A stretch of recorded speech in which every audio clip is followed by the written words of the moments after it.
JP spotted na binabakuran si Fiang.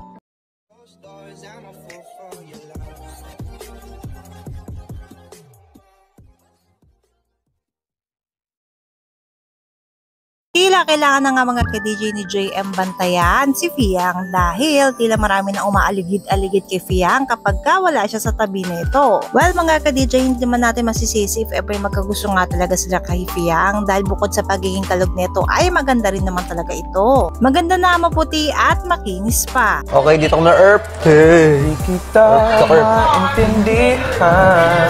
Ang aking anak ay magtulog muna. Sabot. Hindi. Yung nakatalikod parang ba?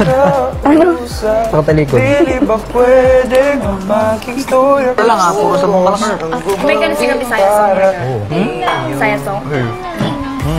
Yeah. Ayon nga sa mga hula ng netizen mga ka-TJ, bukod daw kay JM, tila itong si John, JP, Jaren ay may crush din talaga kay Fiang. At mukhang hindi nga lang daw makamoves dahil nga laging kalapit nitong si Fiang, si JM. Nakakatuwa lang tingnan mga ka-DJ dahil nung una ay tahimik lang itong si JP pero ngayon ay moves na rin ito. Pulag giya ka. Wala ka nga. Ano kaya ito, John? C.O. Is it a G.O.? Baka bang papel? Baka bang papel sa'yo? Crab? Yeah! Ito sabi sa mami ko eh.